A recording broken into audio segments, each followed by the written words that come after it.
श्रद्धा स्वीकारो तेरा पंथ राधिदेवता, शक्ति संचारो तेरा पंथ शासन देवता।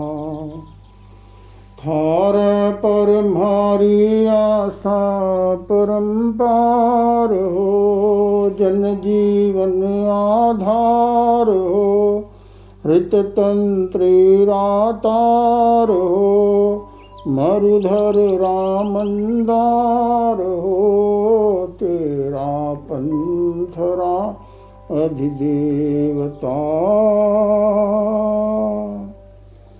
राज्य स्थान गाम कंटालिया, साढ़ी तेरस आई, बल्लू शादी पाघर जायो, पुत्र फली है पुण्याई।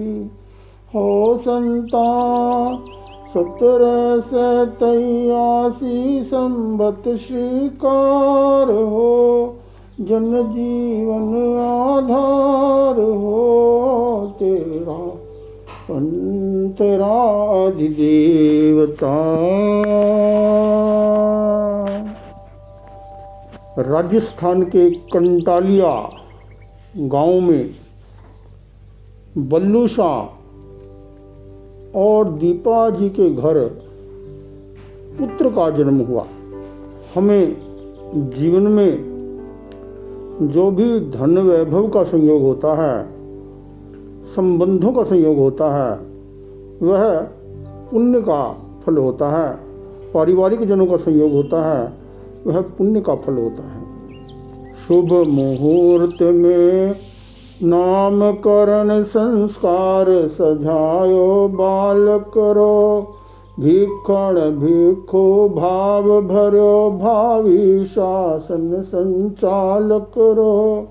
हो संता मंगल गीतारी, घर घर में गुंजार हो, जनजीवन आधार हो, तेरा पंथ राधिदेवता। ज्योतिष के अनुसार शुभ मुहूर्त का निर्धारण कर उस बालक का नामकरण संस्कार किया गया। भिक्षण अथवा उनका नाम भिक्षण रखा गया। भिक्षु नाम से उन्हें पुकारा जाने लगा। वे यही भिक्षण जो है कालांतर में तेरापन धर्म संघ के संचालक बने, प्रथम आचार्य बने, प्रवर्तक बने। जब घर में पुत्र अथवा पुत्री का जन्म होता है तो घर में सबके मन में हर्ष होता है, प्रसन्नता का भाव होता है, मंगल गीत गाए जाते हैं। होनहार वीरवान चिकना, पात बात विख्यात है, उगन तो ही तप तेज रवि, उदाहरण नवजात है। हो संता प्रतिभा उत्पत्ति पाई आकार हो, जन जीवन आधार हो, तेरा पंथ राधिदेवता। प्रत्येक मनुष्य अपने साथ ज्ञान दर्शन वीर्य का क्षोभम साथ ही लेकर आता है। वह भिक्षण बालक भिक्षण बचपन से ही होनहार था और उसे औत्पत्ति की बुद्धि प्राप्त थी। बुद्धि की प्रखरता होती है, उसके आधार पर प्रत्येक व्यक्ति अलग अलग स्तर पर बात को ग्रहण करता है। बालक भिक्षण की बुद्धि अत्यंत प्रखर थी। सीखी महाजनी विद्या, महाजनान मात कर, किणरी हिम्मत भिक्षण आज्ञा, इसी बिसी कोई बात कर। हो संता बचपन में ही बालूड़ो तेज तरार हो, जन जीवन आधार हो। भिक्खण थोड़े बड़े हुए, उस समय व्यापार करने के लिए शिक्षा ग्रहण की जाती थी, जिससे गणित और व्यापार का लेन देन का कार्य सुगमता से हो जाए। उसे महाजनी विद्या कहा गया। महाजन लोग, जो व्यापारी लोग होते थे, उन्हें महाजन कहा जाता था। वे इस विद्या को सीखते थे और व्यापार करते थे। और जब व्यक्ति के पास विद्या का बल होता है, जिस व्यक्ति के पास बुद्धि का बल होता है, वह अपनी चतुराई से, वह अपने बुद्धि बल से सभी प्रकार की समस्याओं का समाधान करने में सक्षम हो जाता है। नान्ही वय में ही भिक्खण शादी बाजी शहनाई, बगड़ी में ससुराल सहचरी सौभागण सुगणी बाई। हो संता जाई एक सुता सहज सिमटो परिवार हो, जन जीवन आधार हो, तेरा पंथरा अधिदेवता। उस काल में, उस समय में छोटी आयु में ही बच्चों का विवाह कर दिया जाता था। अतः बालक भिक्खण का भी बचपन में ही, छोटी वय में ही उनका विवाह हो गया। भिक्खण का विवाह बगड़ी में सुगनी बाई के साथ हो गया। इस प्रकार भिक्खण जी का दाम्पत्य जीवन प्रारंभ हो गया। कालांतर में उन्होंने एक पुत्री को जन्म दिया। इस प्रकार से उनका वह परिवार सहज ही सिमट गया। संतान होना सौभाग्य की बात है, पुत्र हो अथवा पुत्री हो। कुछ लोग पुत्र को सौभाग्य की बात, पुत्र होना सौभाग्य की बात मानते हैं, और पुत्र न होना दुर्भाग्य की बात मानते हैं। परंतु यदि हम देखें, महापुरुषों को देखें, भगवान महावीर के केवल एक पुत्री थी। इसी प्रकार से भिक्खण जी के भी केवल एक ही पुत्री थी, परंतु वे महान सौभाग्यशाली थे। महावीर तो स्वयं तीर्थंकर बने। संत सत्यारी साझ सेवा कर धर्म री साधना, तात्विक बोल थोकड़ा सीख आध्यात्मिक आराधना। हो संता जागी जागरणा जानो जग निसार हो, जन जीवन आधार हो, तेरा पंथरा अधिदेवता। भिक्खण जी और सुगनी बाई दोनों ही धर्म की आराधना करते हैं। वे साधु साध्वियों की सेवा करते हैं, प्रवचन का श्रवण करते हैं। उनसे उन्होंने तत्व का ज्ञान सीखा, तात्विक बोल थोकड़े सीखे और संयम और तप से अपनी आत्मा को भावित कर रहे हैं। साधु साध्वियों की सेवा से सहज ही तपस्या करने की शक्ति का विकास होता है। तपस्या करने का मन बन जाता है, त्याग करने का मन बन जाता है, संयम में मन लग जाता है। साधु साध्वियों के द्वारा श्रावक श्राविका जिनवाणी को सुनते हैं और साधु साध्वियों के त्यागमय जीवन, उनके संयममय जीवन, उनके तपमय जीवन से सभी प्रभावित हो जाते हैं। और जब व्यक्ति जिनवाणी को आप पठन करता है, जिनवाणी पर चिंतन मनन करता है, जिनवाणी का श्रवण करता है, उपवास त्याग आदि का अभ्यास करता है, उससे आत्मा का जागरण होता है और भोगों की निस्सारता का अनुभव होता है। कषाय विषय लालसा की निस्सारता का अनुभव होता है। सही सजोड़ दीक्षा लेनी मनो मना संकल्प करो तब लग शील सजोड़े पालाओ पिन व्रत अविकल्प धरो हो संता प्रारंभ्यो एकांतर तप दुक्कर कार हो जन जीवन आधार हो तेरा पंथरा अधिदेवता।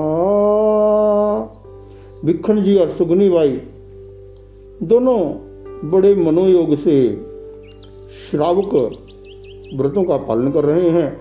गृहस्थ जीवन में रहते हुए वे संयम और तप का आचरण कर रहे हैं। दोनों के ही मन में तीव्र अभिप्सा है कि अनुकूल समय आने पर दोनों एक साथ महाव्रत दीक्षा को ग्रहण करें। इस प्रकार से दोनों ने परस्पर संकल्प किया है। इस प्रकार से दोनों का परस्पर मन बन गया है। इसके साथ ही उन्होंने संकल्प किया है कि जब तक दीक्षा के अनुकूल अवसर उपलब्ध नहीं होता तब तक गृहस्थ अवस्था में रहते हुए ही शील की ब्रह्मचर्य की आराधना करनी है। भिक्खन जी और सुगनी बाई गृहस्थ अवस्था में रहते हुए ही ब्रह्मचर्य व्रत, संपूर्ण ब्रह्मचर्य व्रत की आराधना कर रहे हैं और उसके साथ ही उन्होंने एकांतर तप भी प्रारंभ कर दिया है। जिन शासन में जो तपस्या की जाती है वह अद्भुत होती है। जिन शासन में तपस्या के अनेक प्रकार हैं उसमें उपवास जो तप है वह 2 प्रकार का होता है, तिविहार और चौविहार। चौविहार तप में, चौविहार उपवास में 24 घंटे तक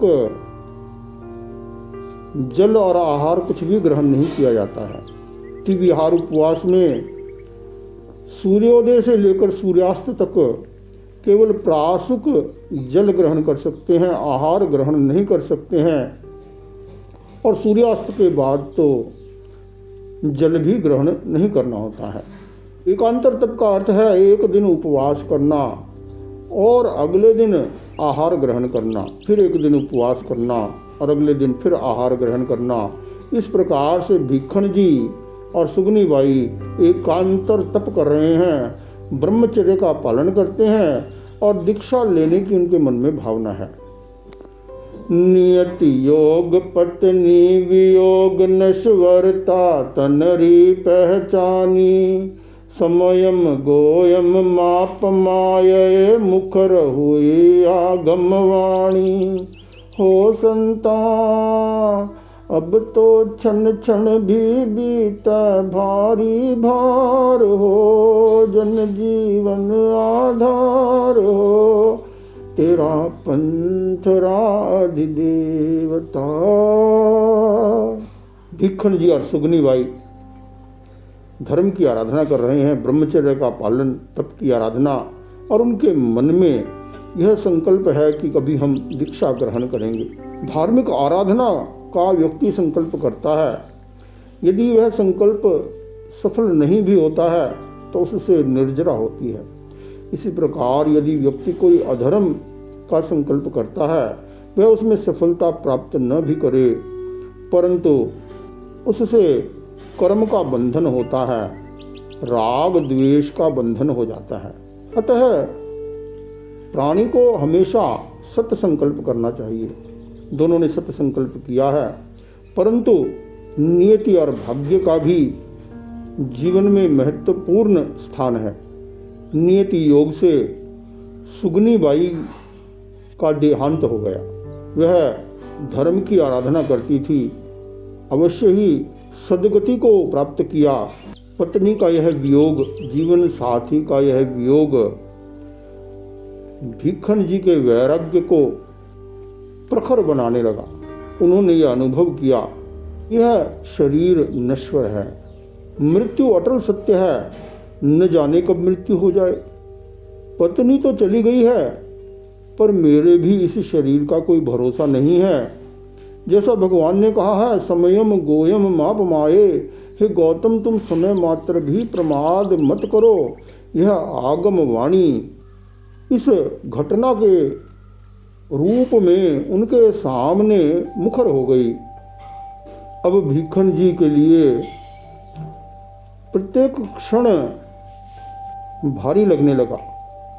उन्हें ऐसा प्रतीत हुआ कि अब मुझे जल्द ही महाव्रत की साधना के लिए प्रस्थान करना चाहिए। दीक्षा रे अनुमति मांगी, माँ सिंह सपन री बात कही। समझावण आया रघुराजा, उग्यो है पर भात सही। हो संता मुख करो मंत्र, माँ पर कर गयो कार हो। जन जीवन आधार हो, तेरा पंथरा अधिदेवता। दीपा बाई थारो बेटो, देख शेर ज्यों गूंजला। धूजला थर थर कायर, ओ कर्म कटक स्यों जूझला। हो संता हो गयो भीखण रोब, तो बेड़ो पार हो।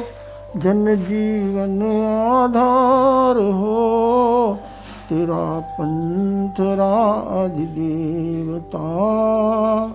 भीखन जी ने अपनी मन की भावना अपनी माताजी के सामने रखी कि मैं दीक्षा ग्रहण करना चाहता हूँ, मैं साधु जीवन को अंगीकार करना चाहता हूँ।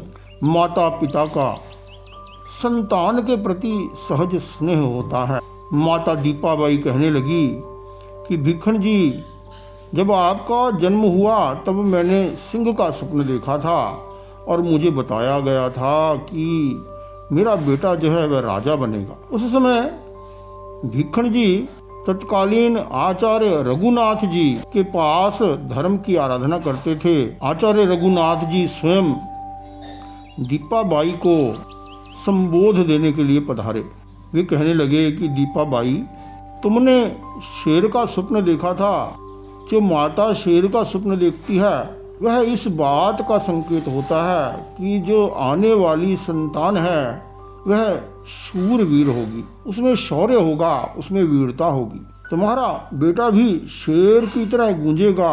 जब वह मुनि बनेगा तो उसका शौर्य भी पूरे जगत में विख्यात होगा। यह साधना का मार्ग, यह संयम का मार्ग शूरवीरों का मार्ग है, कायरों का मार्ग नहीं है। इस मार्ग की आराधना करने वाला जीव कष्टों से घबराता नहीं है, वह कष्टों को अंगीकार कर अपने शौर्य, अपनी शक्ति का संवर्धन कर लेता है।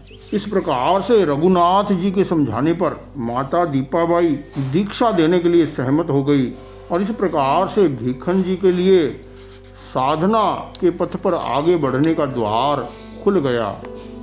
ओम भिक्षु नमो नमः, जय भिक्षु नमो नमः, स्वामी भिक्षु नमो नमः, गुरुवर भिक्षु नमो नमः। ओम भिक्षु नमो नमः, जय भिक्षु नमो नमः, स्वामी भिक्षु नमो नमः, गुरुवर भिक्षु नमो नमः। ओम भिक्षु नमो नमः, जय भिक्षु नमो नमः, स्वामी भिक्षु नमो नमः, गुरुवर भिक्षु नमो नमः। ओम भिक्षु नमो नमः, जय भिक्षु नमो नमः,